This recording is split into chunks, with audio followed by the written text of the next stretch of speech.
What is the second derivative of a function, and how do you find it? It's a good question and an important one when you're taking a calculus class or trying to learn calculus in general. Recently in one of my weekly live streams, which I do every Monday night at 5 o'clock Pacific time, I talked about second derivatives, how to find them, and kind of proceeded from there to actually use it for a couple different applications of second derivatives. But I thought you would find it helpful to kind of revisit the topic of second derivatives and how to find them, so I wanted to show you that clip from that weekly live stream where I went over exactly that. If that sounds good to you, be sure to stick around to the end of the video, and if you do get some value along the way, do me a favor and hit that like button down below. Anyway, let's go ahead and jump into the topic, and we'll learn a bit more about second derivatives.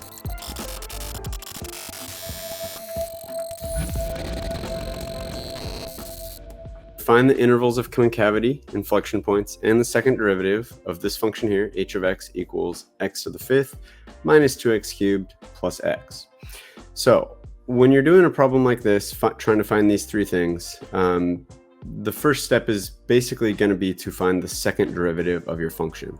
And the reason for that is the second derivative is necessary to start with because we have to use it in order to find the intervals of concavity and the inflection points. So even though the problem kind of lists them in a different order, we do want to start with the second derivative. So what is a second derivative? How do you find the second derivative of a function? Well, a second derivative is essentially just the derivative of the derivative. So in other words, if we're trying to find the second derivative, we would want to say we have the derivative of our function, and then we would take the derivative of that, which basically is the same as saying h double prime of x is the second derivative. So this is what we're looking for. Well, how do you actually find that? You're just going to take the first derivative and then take the derivative of the first derivative. So first thing we need to do is find the first derivative. We're just going to take the derivative of this function. In this case, we have a polynomial. A polynomial can be, you can find the derivative of a polynomial just by using the power rule.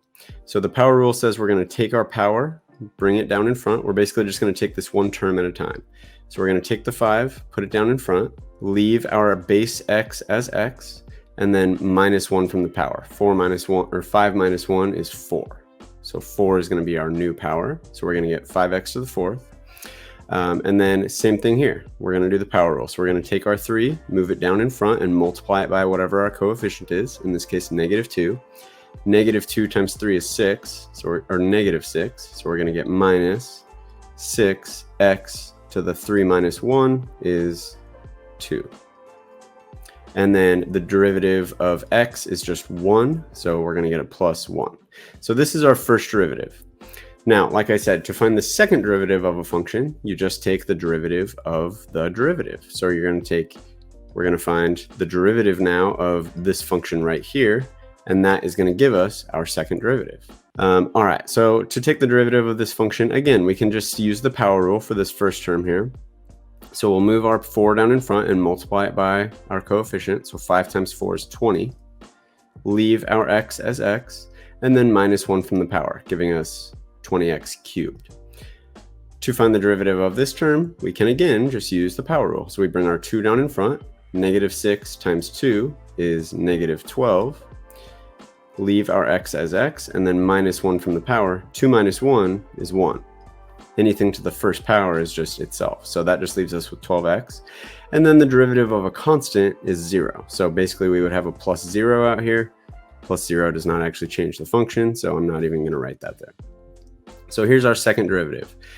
The second derivative of this function is 20x cubed minus 12x.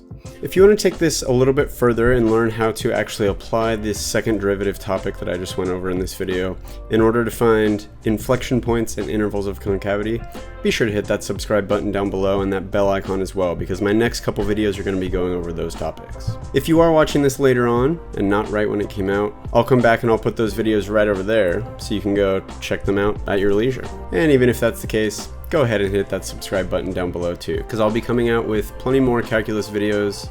So if you found this video helpful, we'll keep crushing it all term long together. Thanks, and see you next time.